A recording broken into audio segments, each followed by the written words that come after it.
الله سبحانه خلق أم البنين باب رحمة للحوائج أجمعين.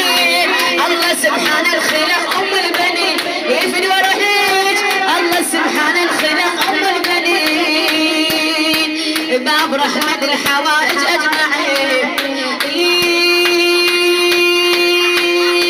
الله سبحانه خلق أحسن مرة سهل الشداد بين المعسرة ما تخلت الخبيها محيرة ولا تخليها بدمعها وبالونين.